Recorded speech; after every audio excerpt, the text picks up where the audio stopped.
One pepperoni with mushrooms. Any side orders with that, Doc? No thanks. We're real busy right now, so it'll be 45 minutes. Okay for you? Yeah, sure. I'll come back around 9. Doc, I saw in the paper about your little boy. I'm real sorry. As I left the pizzeria, it suddenly occurred to me that I was in walking distance of Pleasant View, where Gage was buried. I had time to kill. All these little plots in their neat, regular rows. Real estate for sale. One-room apartments. No headstone yet. Just a neat rectangle of bare earth, with Gage underneath it. It's dark. The gate's unlocked. You could easily come back here with a pick and shovel. Oh, yeah, and be charged with vandalism, grave robbing, lose my job? You're talking about jobs? You could bring Gage back. Your son could live again. I'm supposed to believe that? You've seen church, and you believe Judd's story about Timmy Baderman, including the part about Timmy Baderman being transformed into some sort of all-knowing demon? You don't really believe that. Okay, say Judd was exaggerating that. Think of church now. Nasty, graceless, muddled.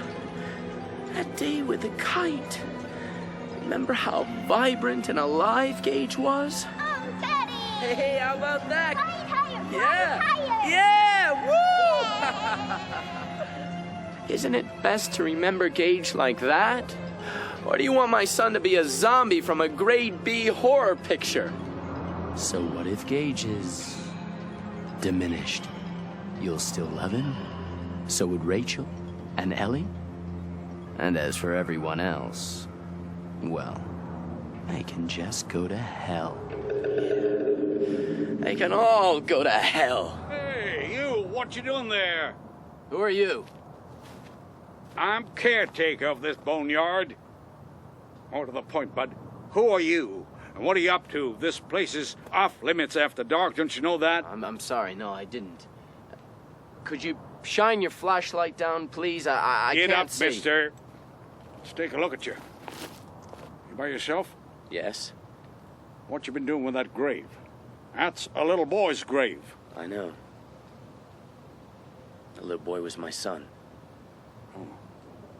Oh, God, sir.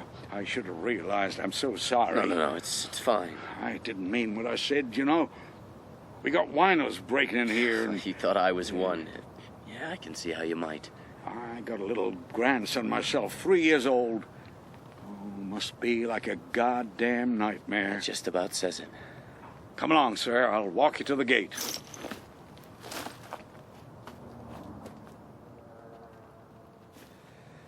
So, time you punch out of here? I get off here at 11. Is no one here all night then? Isn't that risky? I mean, you said there were drunks. Plenty of cop cars patrolling this neighborhood. They keep an eye on things. Oh, good. That's good. Don't you worry, sir. Your little boy rests safely here till the end of time.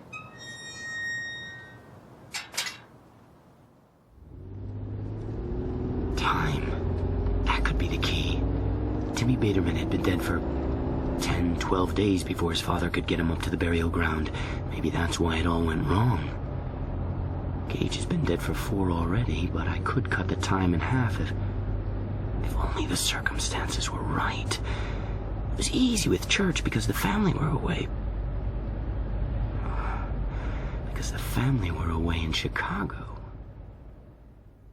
You want us to what? Fly back with your mom and dad when they go home tomorrow. Louis, are you out of your mind?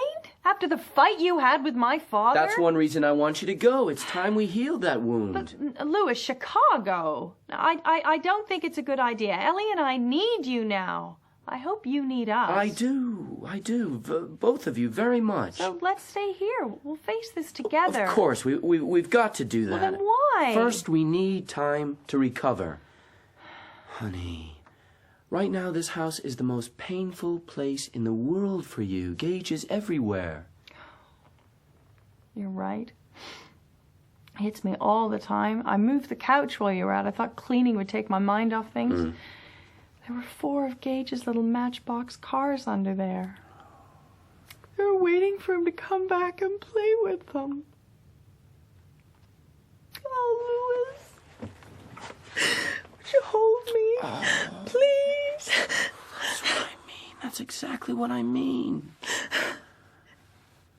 If only we could get him back. Louis, I'd watch him better. I swear. Oh, I read in the paper that he tried to commit suicide. Who did? The truck driver. He tried to hang himself in his garage. Too bad he failed. Oh. No, the paper said he was in deep shock and depression. Oh, yeah, but it'll pass when some judge gives him a slap on the wrist fine. No, it's weird, Louis. He wasn't drunk or on drugs. He'd never been caught speeding before. He said when he got to Ludlow, he just felt like putting the pedal to the metal. He didn't even know why. There is more power here than you can understand. I'm saying the place might have made Gage die because I took him there. Louis, are you okay? Fine. You look feverish, like you're coming down with you something. and Ellie shouldn't be in this house, Rachel. Not another day. Call your mom and dad. Do it now. I'll follow you in 3 days, 4 at the most. Why not come with us? I need to find someone to cover for me. Louis. What? What are you hiding? Hiding? I don't know what you mean. Don't you? No, I don't.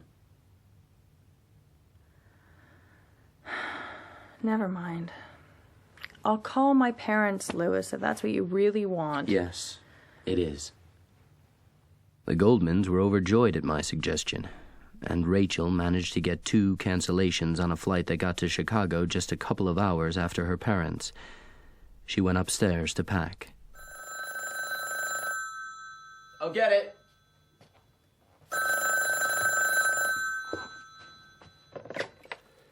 Louis Creed. Louis, this is Irwin. I'll call Rachel. No, I phoned to talk to you, Louis. Dory wanted me to call and apologize, and I guess I want to apologize too. There's no need. What I did at the funeral home was shameful. Well, Mr. Goldman, that was an emotional day for all of us. It was a terrible day. Thanks to me, a stupid, pig-headed old man. I hurt my daughter when she needed my help. I hurt you Mr. when you were Goldman, supporting... please. There's no need. Rachel probably told you we had another daughter. Zelda. Yes, she told me about Zelda. It was so difficult. Most of all for Rachel, I think. She was there when Zelda died. I heard about that.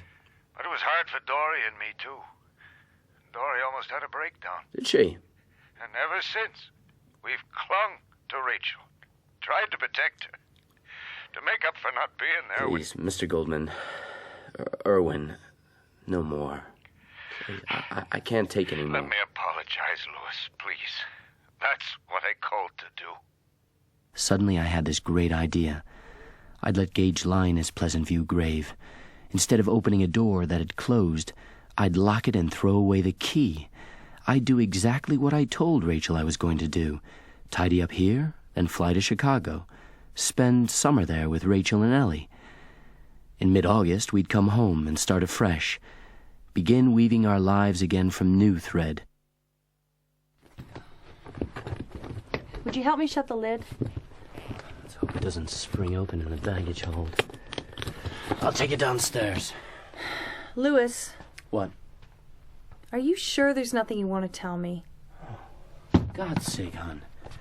What do you think I'm gonna do? Creep off to a bordello, join the circus? What? I don't know, but this feels wrong. It's like you're trying to get rid of us. Rachel, that's ridiculous. You were never a good liar, Lou. Why would I lie? Ellie dreamed you were dead last night. Did she? She woke up crying. I went to her. She dreamed you were sitting at the kitchen table. Your eyes were open, but she knew you were dead. She said she could hear fire engines and smell burning. Steve Masterton was screaming. Her brother just died, all right? It's normal to dream that I other worked that out family for members... myself. But the way she told it, it was like a prophecy. Or maybe you had to be there. Yeah, maybe so. Come with us, Louis. I'm afraid. I've been having dreams of my own. About what? Zelda. She's coming to get me. She and Gage for letting them both die. Rachel, that's just... I know, just a dream. Take the suitcase down and come to bed with me, Louis. Keep the dreams away, if you can.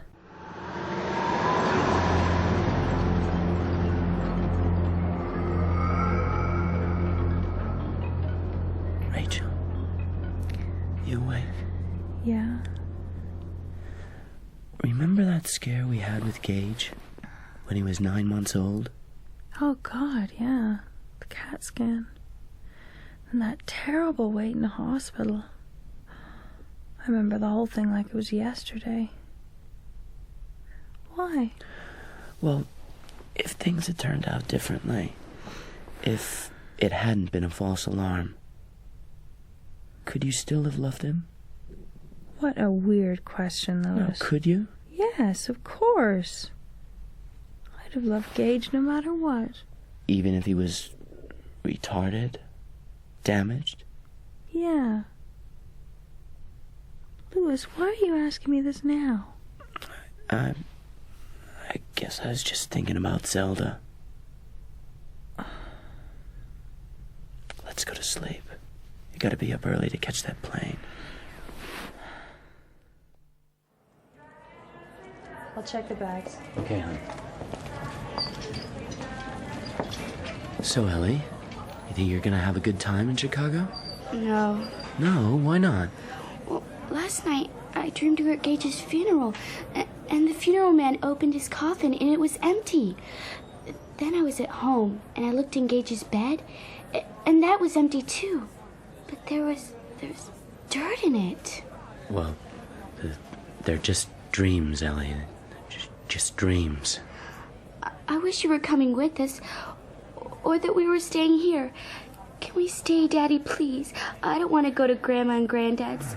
I just want to go home. Please, Daddy, please. It's only for a little while, Ellie. I've got things to do here. Then I'll be with you, and we'll all be together. As I left the airport, I knew for the first time with absolute certainty that I was going to go through with it. I was going to resurrect my son. I drove across the Penobscot Bridge into Brewer and parked outside Watson's Hardware. Can I help you, sir? I'd like a flashlight, biggest you've got, and something to hood it with. Oh, gonna jacklight a few deer tonight. I've got a septic tank to dig up. Seems I'm in violation of the zoning ordinances. If I'm caught, it'll mean a hefty fine. I see. You could hood this with a piece of felt. Poke a hole in it. It'll cut down the beam. Can you sell me the felt? Sure.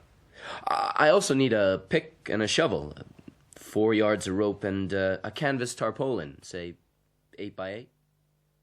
It wouldn't be dark for hours, but I couldn't go home in case I met Judd. If he saw I was alone, he'd be suspicious. So I drove back to Bangor and checked into a motor lodge not far from the Pleasant View Cemetery.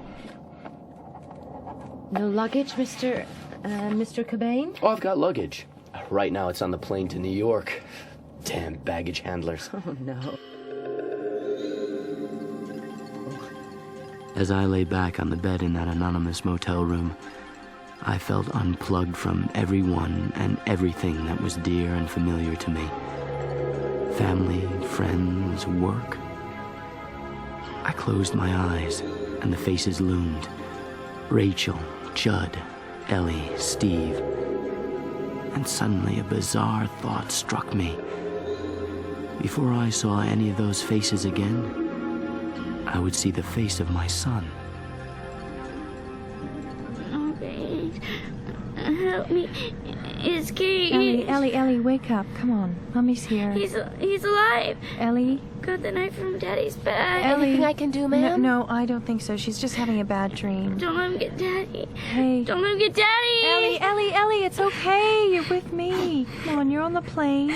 We'll soon be in Chicago. You're safe, Ellie. Oh, Ellie, you're safe. I lay there and went over the plan in my mind. I studied it from all angles. Okay. Tonight, sometime after 11, I break into Pleasant View Cemetery and dig up the grave. I raise the grave liner, remove Gage's body from his coffin, wrap it in the tarp, and drive home and take a long walk in the woods. What about after, when Gage comes back? He returns. A little slow, maybe. He might be okay, just as he was. It's possible. But still Gage, your son, Ellie's brother. But what if some sort of monster comes back? What then? Then you'll make a diagnosis. You're a doctor, for God's sake. You'll judge your ability to reintegrate Gage into the family based on what you see over, say, 24 hours. Yeah, and if I don't like what I see? Huh? If Gage comes back like Timmy Baterman? Then you'll kill him. Kill Gage! It wouldn't be Gage. It'd be like destroying a rat-carrying plague. You'll give him, a shot of morphine. Take the body back to Pleasant View, rebury it, fly out to Chicago. No one will ever know. But it won't be like that. You know it won't. Gage will still be Gage. Suppose that's true. Gage passes his exam. What then? You'll leave Ludlow together, empty every bank account you have, fly somewhere. Florida, maybe. Check into a motel. Then you'll call Rachel. For God's sake, Louis, what are you doing in Orlando? Don't ask. Just bring Ellie and come. Now, this minute. You'll be waiting in the motel room. Rachel and Ellie will arrive in a rented car. Louis, are you there? Daddy, we're here. You'll bring Gage to the door, throw it open, and... But no matter how hard I tried, I couldn't imagine what came next. So I went over the plan one more time. Do you feel better now, honey? Not really. Ellie, what's wrong? Can you tell me? I don't know, but something's wrong. Something with Daddy. It was in my dream. About Gage. Or was it church? Tell me about your dream. I was in the pet cemetery. Paxcow took me there. He said Daddy was going to go there and something terrible would happen. You dreamed someone named Paxcow took you to the pet cemetery? He said that was his name, and... What? He said he was sent to warn, but he couldn't interfere. He was helping Daddy because they were together when... Oh, Mommy, I can't remember. Oh, Ellie, I'm sure Daddy is fine. I think you dreamed about the pet cemetery because you're thinking about Gage. Do you feel any better now? No, I'm scared. Aren't you scared, Mommy? Come on. Let's go and find Grandma and Granddad. She looks so pale, poor dear. It's nervous exhaustion. He was wearing shorts. Who was, honey? Paxcow. He was wearing jogging shorts. He was just a freshman, Victor Pascal, jogging on campus in a car plowed into. Paxcow. Ellie, the man in your dream, did he tell you his first name? Mommy, are you all Did right? he tell you his first name? Yes, Victor. His name was Victor. Mommy, did you dream him too? Not Let go of your bags. Paxcow, Ellie, Pascal. Pascal, that's it. What's going on here? I don't know. Rachel, what is it? Is something the matter with Ellie? No, it's not Ellie, Dad. It's Louis. I think something's wrong or something's going to be wrong. Would you stay with Ellie? I've got to call home. Come on, Louis. Come on. Rachel, who's this Pascal Ellie keeps talking It was the about? student who was killed last year on Louis's first day. How does Ellie know about it? She doesn't. Not from us, anyway. I kept it from her. Maybe she heard the name on the radio or at school. Damn! Louis isn't home.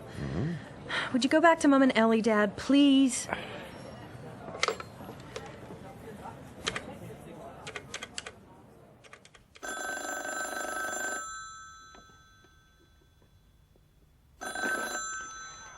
Judd Crandall speaking. Judd, have you seen Louis today?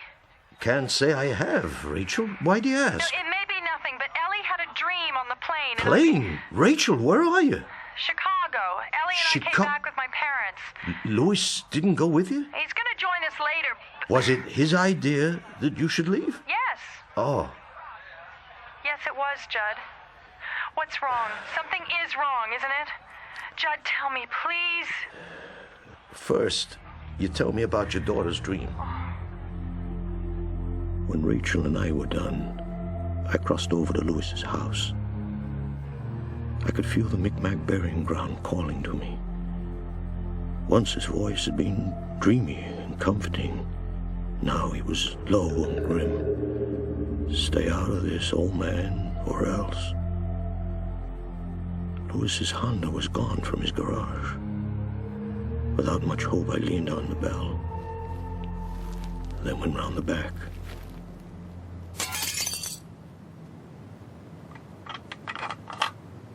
How about that? World's oldest burglar. Lewis? Lewis? I didn't find the worst signs. Gage's clothes folded and ready, his toys laid out like Christmas. Even so, the house had a sort of blank feel, as if it was waiting to be filled with, well, with something. I went home again, took a six-pack out of the fridge, sat in my window, and waited. Yeah, can I have that medium rare and fries and a salad? Would you like to see the dessert menu now, sir, or leave it till later? The food in the motel dining room was plentiful and dull, exactly what my body seemed to want. I sat near the door, half expecting, half hoping, to see someone I knew. That would lead to questions, complications, and maybe that's what I wanted. A way out. But I didn't see anyone. You're what? I'm going back home, Mom. Oh, Mama, yes. Rachel, you're upset. You and Ellie both. After a night's sleep. Dad, Mom, I'm sorry, but I have to go home, and if I can get a plane, I'm going tonight. Tonight? Oh, no. Rachel, honey, this is a reaction to Gage's death. Understandable. Dad, be quiet. Would you believe? Can you understand it? I can. Delta Airlines, Kim speaking. May I help you? I have to get from Chicago to Bangor tonight. Can you check the connections? It's very short notice. Please, it's an emergency. Okay. Hold the line, ma'am. Don't let them stop you, Mommy. No way, kid. It's important, isn't it? Yes. Can you tell me any more? Is it just the dream? No. It's everything now. It's running all through me. Can't you feel it, Mommy? Like a wind. Yes. Yes, I can. Still there, ma'am? Still here. I think you can make Bangor, but you'll get in late, and there's a lot of very tight connections.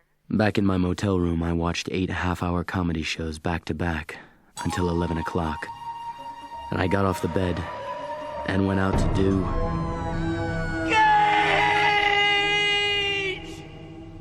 What I guess I'd been fated to do from that very first moment.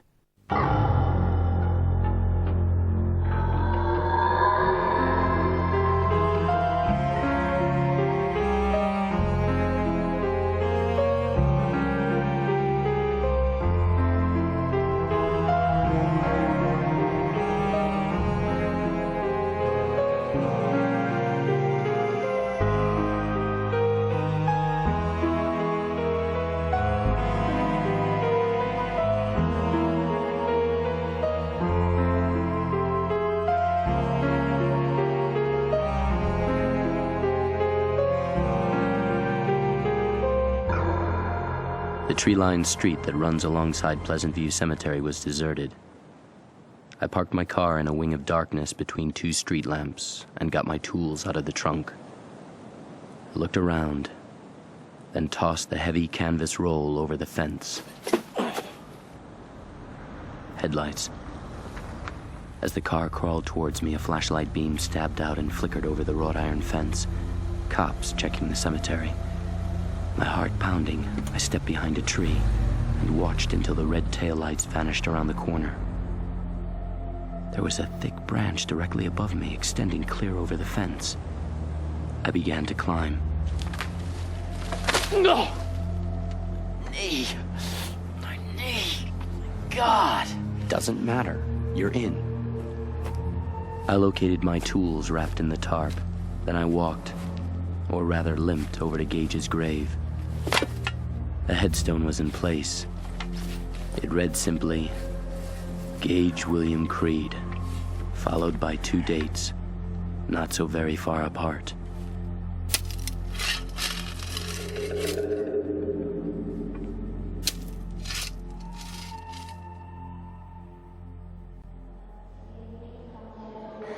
It's my flight. Take it.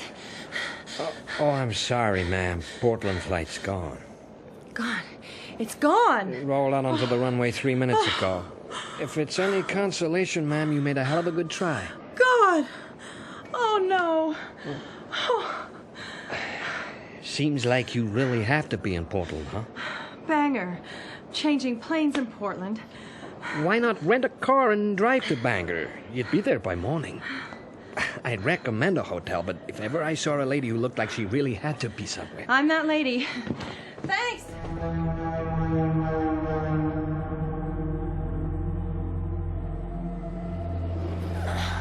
It takes a crane and a gang of navvies to open a ceiling vault, but a grave liner, one guy with a pick and shovel could do it, if he was determined. Damn right there, Judd. And there was the coffin. The coffin I'd last seen at the graveside at Gage's funeral. The safety deposit box in which I was supposed to bury all my ambitions and hopes for my son. Oh, no, I'm gonna break you out of there, Gage. I'm gonna get you out of there.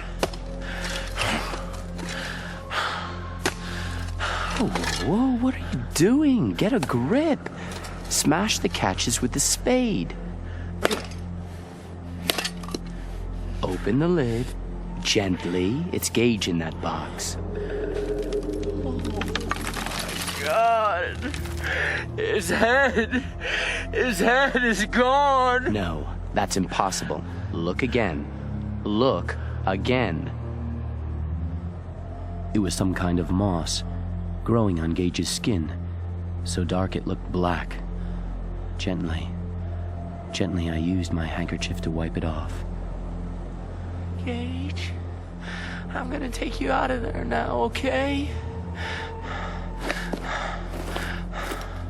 It'll be all right. I swear, Gage, this will end soon. I love you, son. Daddy loves you. I've no idea how long I sat there rocking my son in my arms. Eventually, I got up, laid Gage on the tarpaulin, wrapped it around him, and bound it with tape. Then I threw the grave liner into the hole and shoveled back the dirt. When Gage's grave looked more or less as it had before, I slung the tools over my shoulder, lifted the stiff canvas roll gently in my aching arms, and went to find a way out.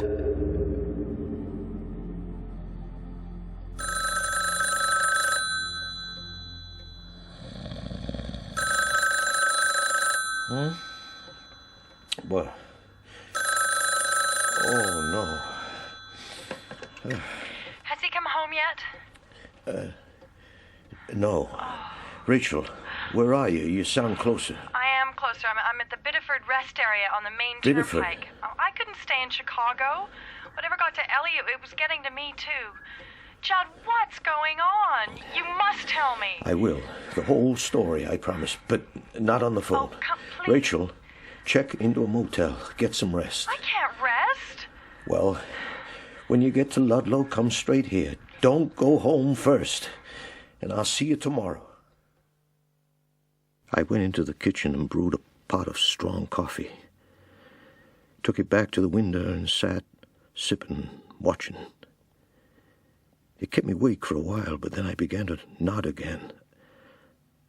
I fought it hard, but I could feel the power of the Micmac burying ground sending me to sleep, hypnotizing me. Because Louis was coming back, and he wanted me out of the game.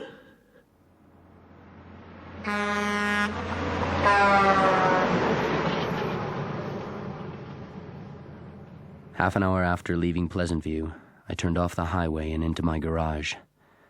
10 minutes later, I left the house carrying 2 canvas bundles, one slung over my shoulder, the other cradled in my arms. The path to the pet cemetery glowed in the darkness. Hey, I'm not not so sure this is such a good idea, Louis. What if we get lost? Hey, come on, city girl, we won't get lost. We've got a native guide. I reached the pet cemetery, dropped my tools, and collapsed, holding the rolled-up tarp carefully across my knees. Lucky the cat. 1986 to 1989, he was... Obedient. I got up, like an old man, picked up my burdens, and walked over to the deadfall. You must not go beyond this, no matter how much you feel the need. Just follow, Louis. Don't falter, don't hold on to anything, don't look down. I know the way, but it has to be done quick and sure.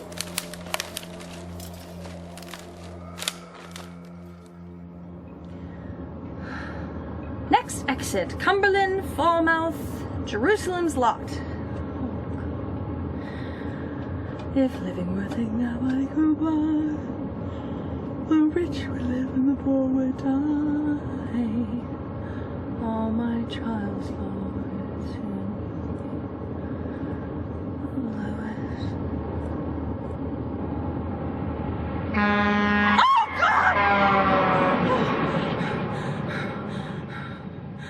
Oh, In some places, the path was so narrow I had to turn sideways to stop my bundle getting tangled in the brush. I seemed in the grip of a dream. Every so often, I looked down to check the body in my arms was a dead child in a tarpaulin, and not a dead cat in a green hefty bag. At last, my steps turned downward into the Little God Swamp. This is like the deadfall, Louis. Gotta go steady and easy. Keep our heads. Mist swirled around me, glowing and pulsing like the beat of a strange heart. It's just the loons down south toward Prospect. Sound carries. Yeah, right, Judd. Just the loons. Oh my God. Oh my dear God. I fell to my knees, clutching Gage to my chest. The damp air took on a sickening smell like warm, spoiled pork. It's the great and terrible. The Wendigo. Dear God, that was the Wendigo. The creature that stalks the North Country, that can touch you and make you a cannibal. Steps here, cut into the rock. When we get to the top, we're there.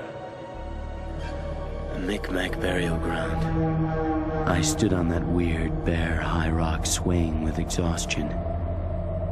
For the first time, I saw that the cairns, every one of them, had been burst apart, as the thing buried beneath had come back to life and clawed its way out. There, Gage. Feel the power? Not long now. Not long.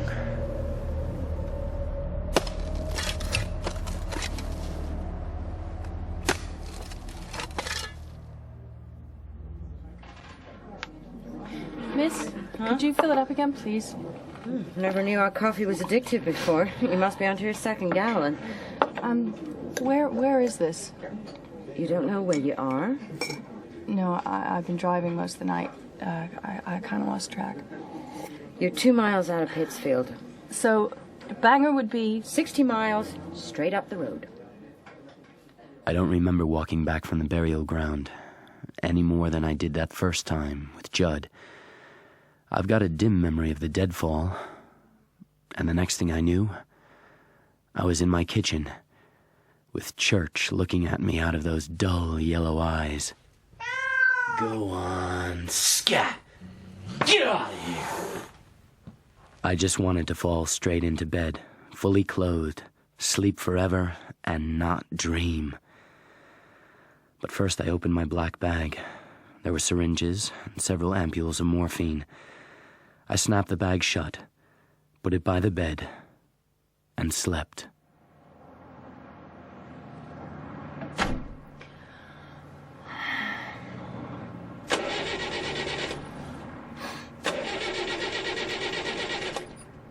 No. No! No.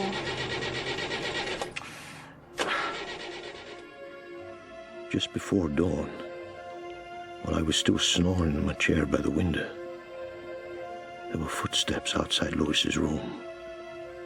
Slow, clumsy. A smell came with them. A stench. Even asleep, Louis tried to turn away. A shadow entered his bedroom, opened Louis's bag, tossed aside drugs, bandages, syringes, till it found what it was looking for, then held it up. Yes. So that it gleamed silver in the early morning light. Then the shadow left and came to pay me a call.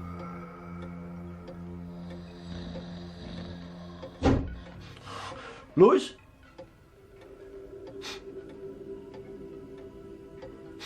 Oh, my God. Timmy Bateman. Gage? Gage, is that... No. Church. Scram. Get out of here. Think, you stupid old man. It's not too late. It may have come back, but you can still kill it. A knife. You need a knife. It was then that Gage came into the room. Or what used to be Gage. Moss grew on his burying suit, fouled his white shirt. His fine blonde hair was caked with dirt. One eye stared off into space. The other was fixed on me. Hello, Judd. Come on. Come and get me, whatever you are. I've come to send your rotten old soul straight to hell. Yeah. Well, that's a place you'd know all about, ain't it? I've been there. I saw Noma. She's burning down there, Judd. No. Yes, because she did it with all your friends upstairs. No. In your bed. What do you think of that, Judd? You're lying. What do you think of that? What do you think of that? What do you think of that? I knew all about your horrors, Judson. But you never knew you married one, did you? The biggest whore of all. What do you think of that? Stop it. Stop it, you little... Cat, get off! Ah! No, it's your turn to be it. Oh, Lord, sweet Lord. It.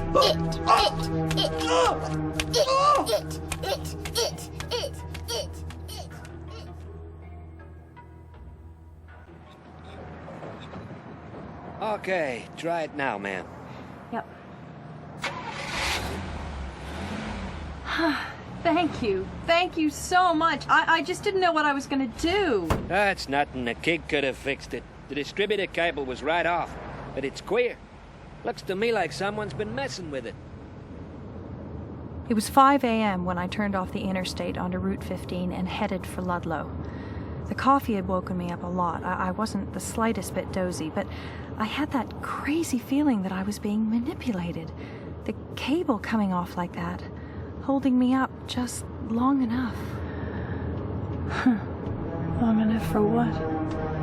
Long enough for something terrible to happen. Be careful, Mommy. Please, be careful. 20 minutes later, I pulled up outside that old white frame house that I'd first seen on that August day such a long, long time ago. When you get to Ludlow, come straight here. Don't go home first. John? John, are you home? John! I glanced down. There were muddy footprints on the porch. The tracks of small feet. Tracks that were the size of Gage's feet. I looked at them, and I suddenly felt very afraid.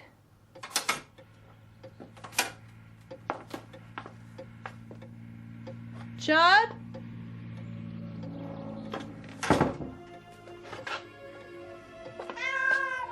Church? What are you doing in here? I backed away into a wall and a picture fell down. It was Oz the Great and Terrible. It smashed. And I ran out of the room screaming, Zelda's dead, Zelda's dead, Zelda's dead. Judd? Judd, where are you? Dreams about what? About Zelda. She's coming to get me. She and Gage for letting them both die. Judd, is that you? Judd. I finally came back for you, Rachel, like I promised. Zelda.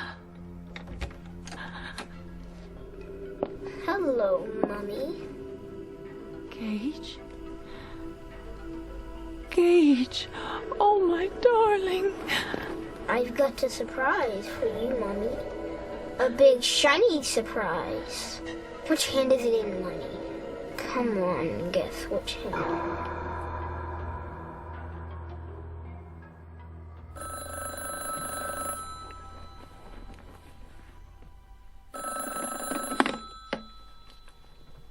Who is it? Lewis, it's Erwin. Erwin. Your father-in-law. Lewis, are you all right? Sorry, Erwin. I've just woken up. Did Rachel make it home last night? Rachel? She should be with you by now. Isn't she there? No, she's not. Damn. She insisted on flying back. She must have missed a connection. What's the matter? It's Ellie. She had a terrible dream. We had to take her to the hospital. Oh, my God. Tracks. Small, muddy tracks. Leading to the far side of the bed. Gage had been here in the night. Lewis? Lewis, are you there? Lewis! Sorry, it's a poor line. What were you saying about Ellie? She had a bad dream. A whole series of them. She was hysterical. We had to take her to the hospital. Did they sedate her? They gave her a pill, yes. She went back to sleep. She's sleeping now. Did she say what scared her so badly? Ellie said... It gave Dory quite a turn. I can tell you she was almost hysterical herself. She said Oz, the Great and Terrible, had killed her mother. Just like that. The way Zelda used to say it. Lewis, have you told Ellie about Zelda? Lewis, are you there? Will she be all right? What did the doctor say? Delayed shock. When she wakes up, she might not remember anything. Lewis, when Rachel gets there, make her come back. And you must come with her. Your son is dead, Lewis, but your daughter is very much alive and she needs you. Yeah. Thanks, Erwin. We'll do that. Just as soon as we can. Did Ellie say anything else? Only one other thing I could make out. She said, Pascal says it's too late. I hung up the phone. Gage's tracks led to my medical bag. My scalpel was missing. I remembered the dream I'd had just before waking. It involved Judd and Rachel. They were screaming. There was a flashing blade and blood. So much blood. Across the road, I saw a strange car parked behind Judd's van. It looked like a rental. Rachel's here. Why don't you kill yourself? You've got all you need in your bag. Needles, morphine. Why don't you do it? Now. I would. But I need this for something else. Gage is still out there. When I crossed the road, I saw a church curled up on the roof of the rental car. He stretched and looked at me out of his dull, yellow eyes. Hi, Church. Want some grub? This is med school. These days I get Steve to give me injections. Glad to see I haven't lost my touch. So Church was dead. Again. I glanced into the car as I passed. Rachel's purse and scarf were on the seat. Gage? Gage? I followed the tracks. Grave dirt left by Gage's small feet. crisscrossed by paw prints in something dark and sticky.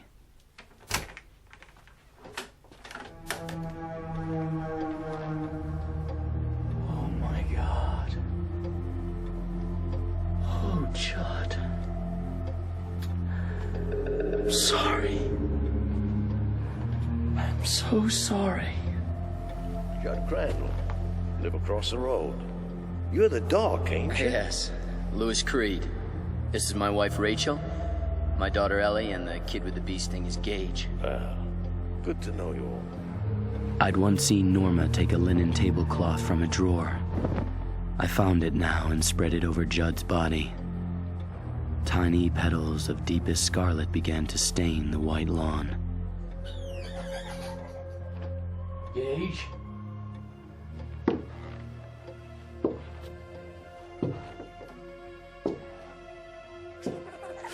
Gage? My God.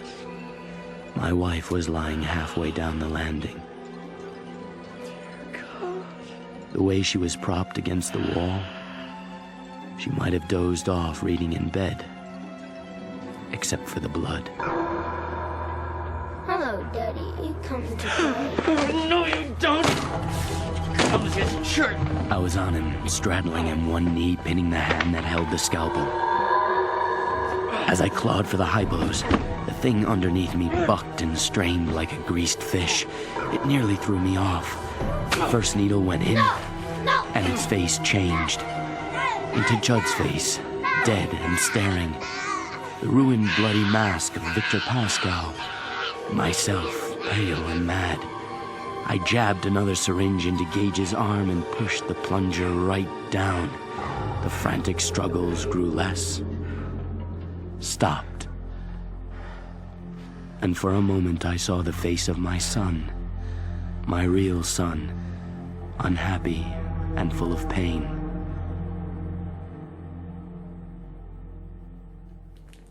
Hush, little baby, don't you cry. You know your mama was born to die. All my trials, Lord, soon be over.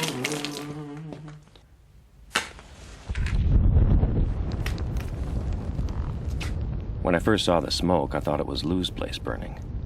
His luck had been shot to hell, ever since Victor Pascal died in his arms on the floor of our infirmary. But when I got closer, I saw it was the house of the old guy across the street.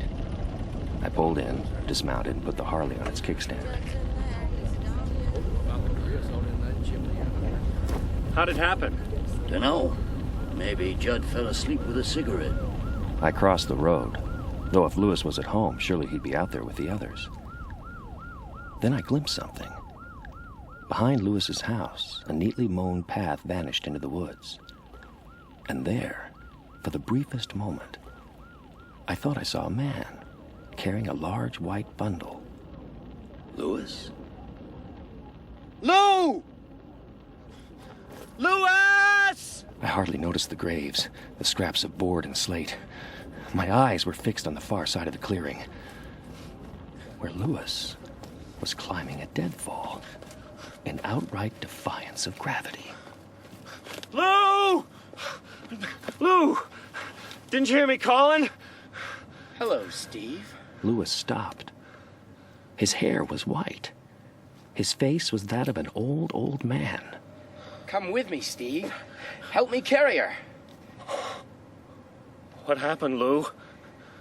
Was she in the fire? I waited too long with Gage and something got into him. It'll be different with Rachel. I know it will. I could use some help, Steve. I could never climb that. Just follow me, Steve. Don't falter. Don't hold on to anything.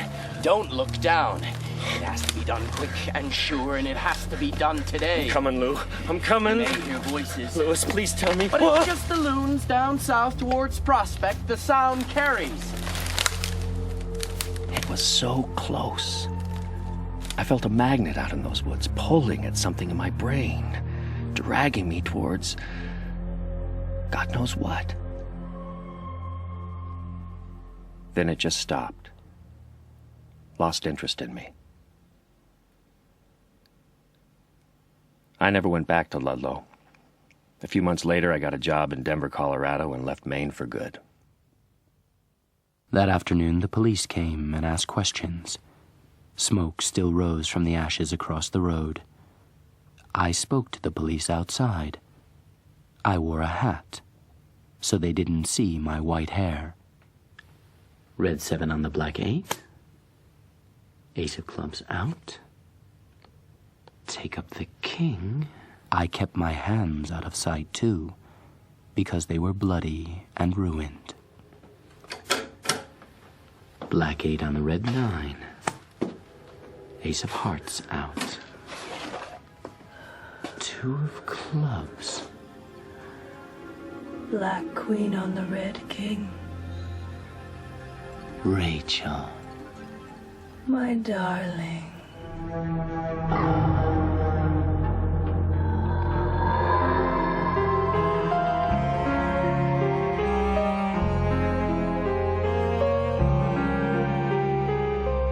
In Pet Sematary by Stephen King, dramatized for radio by Gregory Evans, John Sharian was Lewis, Briony Glassco, Rachel, Lee Montague, Judd, and Sarah Benishu, Ellie. Stuart Milligan was Steve, Helen Horton, Norma, Mark Bonner, Victor Pascal, and Alice Arnold, Holly. William Roberts was Erwin Goldman, Liza Ross, Dory, Kerry Shale, Timmy Bateman, Gordon Stern, Bill Bateman, and Alan Tilvan, Hannibal Benson. Garrick Hagan was the minister, Ewan Meredith, the undertaker, Shirley Dixon, Missy Dandridge, Colleen Prendergast, Kim, Sean Baker, George, Erin Williams, Zelda, and Percy Helm, Gage. Technical presentation was by Peter Ringrose, Lee Sperry, and Jonathan Glover, and the production assistants were Miriam Soupy and Charlotte Barker. Original music was by David Chilton and Nick Russell-Pavia. Pet Sematary was directed by Gordon House.